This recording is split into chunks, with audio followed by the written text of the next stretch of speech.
Yeah, 모두 다 빨리 박수 쳐 기다리지 말고 서둘러 Reason that I'm back is to feed you raps. I see that you are 배불러 So fly. Steve, I want to read you something I wrote over Twitter about the NFL and the Rashee Rice and Cam Sutton incidents involving the NFL. In 2007, the NFL instituted a player conduct policy intended to clean up the image and address the bad behavior of its players.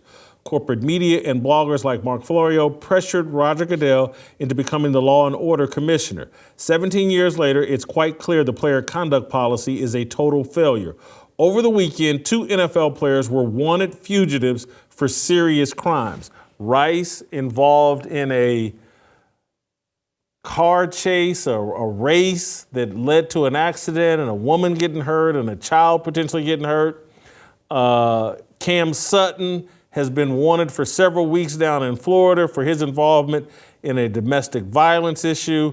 Rice, obviously the receiver for the Chiefs. Sutton, a defensive back for the Detroit Lions.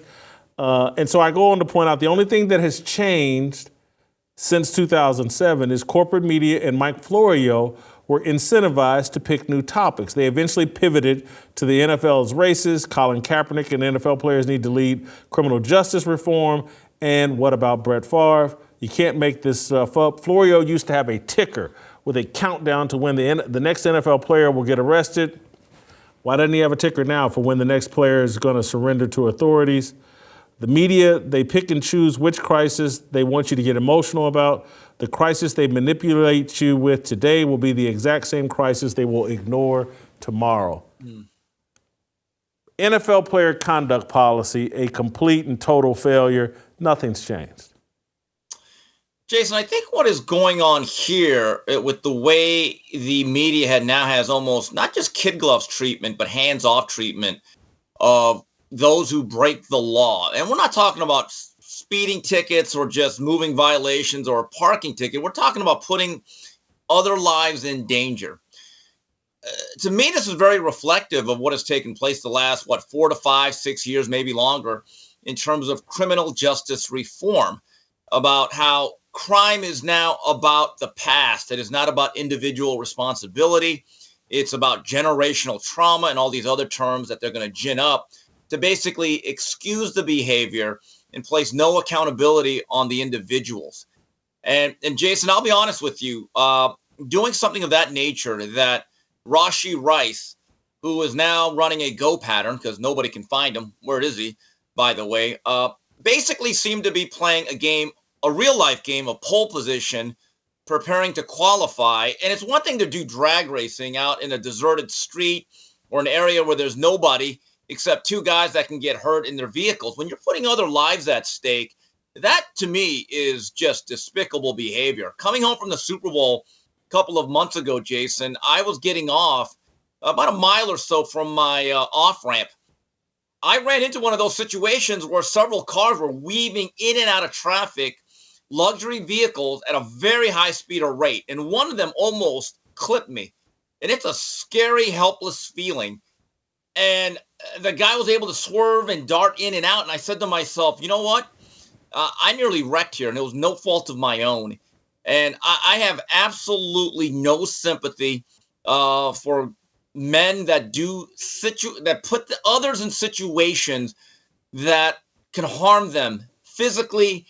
And I don't get it. But the bottom line is this. The reason why guys like Florio no longer harp upon it like they once did is that there's now a movement to excuse this behavior, and they don't want to be branded as racist. They don't want to be branded as not understanding. And it's all now part of this whole, like I said, criminal justice reform movement that many of the players themselves advocate for. And I think maybe in their own way, it's because, you know what, they feel as though they themselves are above the law or should not have to live to them. Steve, and I haven't thought this through, but aren't there more examples of NFL or professional athletes being involved in some sort of violent crime situation or damaging crime situation than there are examples of unarmed black men getting shot? And so if they can all take knees and protest and, there's this pandemic, unarmed black people are getting shot, I can rattle off more examples in my mind, I think, of NFL players on pretty regularly running really afoul of the law, and potential NFL players, from the Jalen Carter when he was at Georgia, I believe, and just, but you won't, and I'm telling you, I lived during this time in 2005, 2006, 2007, when there was all this buildup. The NFL's got to get their players under control, and they need a personal conduct policy, and Roger Goodell's got to do X, Y, and Z to clean it up. And now they just, all these same guys I've watched just pivot to ignoring it and pretending like George Floyd is the plague.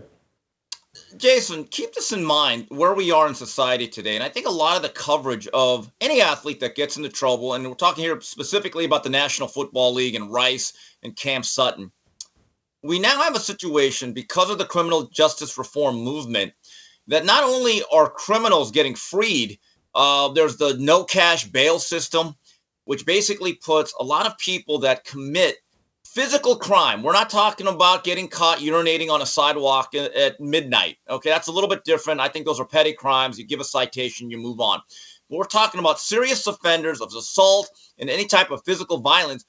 There's almost no repercussions. It's as if that law-abiding citizens, for the most part, are now not only in danger, but we are the ones now, if we point it out, we become the perpetrators.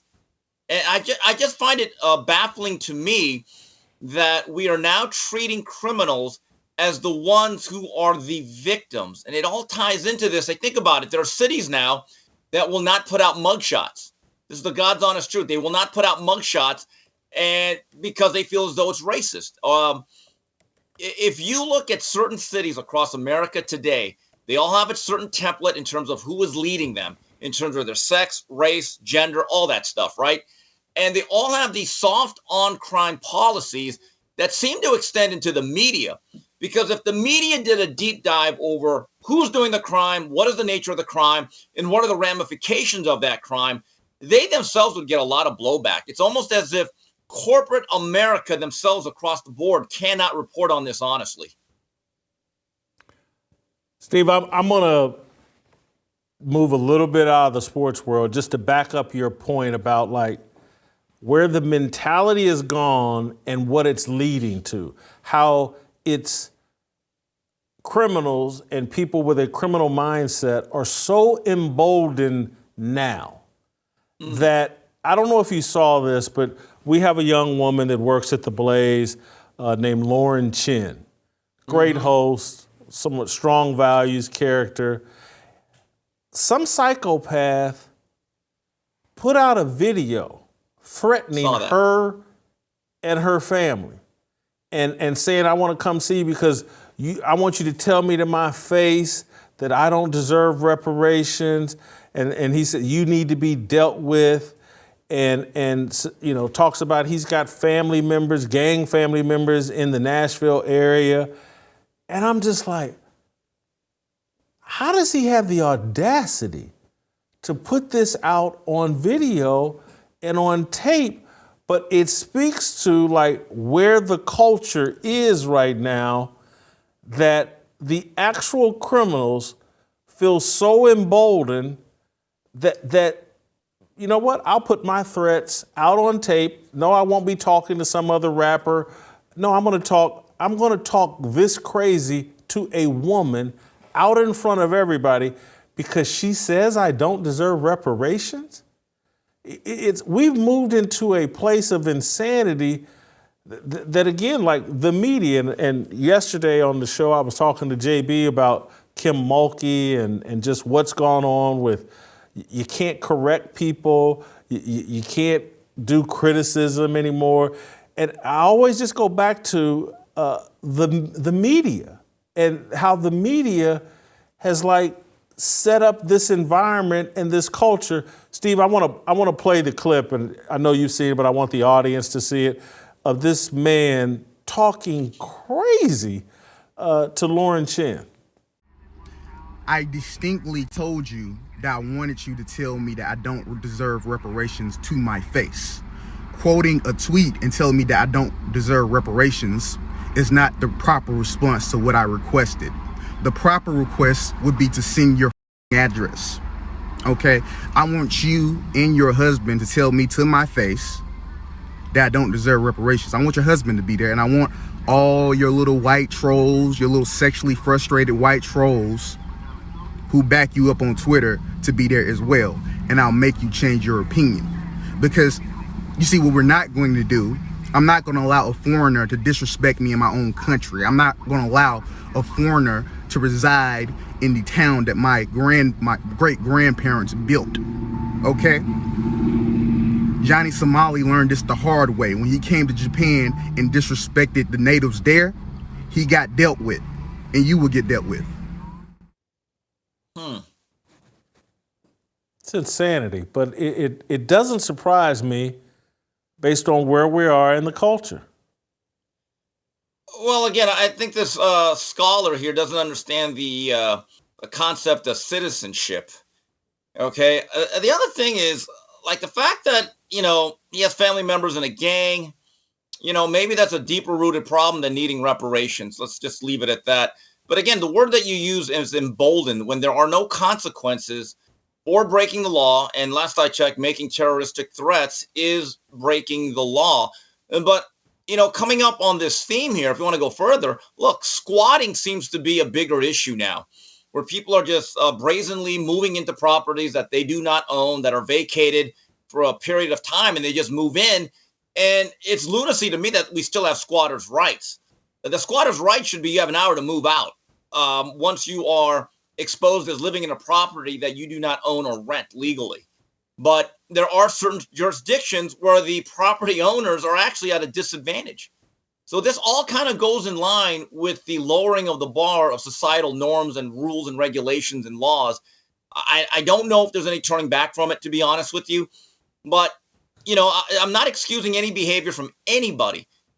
But athletes themselves are looking around what's going on thinking, you know what? I could break the law, and in 24 hours, I'm out. I'm good. There really are no ramifications for being somebody, for lack of a better term, that is doing criminal activity. And it actually makes you a better candidate for a TV job post-career. And I say that, and you think I'm being funny, but go check it. Who gets hired at a lot of these television networks? Steve, thank you so much. Great job. This segment was brought to you by our great friends at Cardio Miracle. Support healthy blood flow and deliver more vitamins, nutrients, and minerals to your entire body. Get started now for a healthier, happier you by visiting cardiomiracle.com/fearless. Receive 10% off your first order, 15% off if you choose to subscribe and save. They also offer a 60-day, no-risk, 100% money-back guarantee. We'll see you next time. Help us grow the Fearless Army. Pound that like button, subscribe to the channel, and share this video with all of your fearless friends.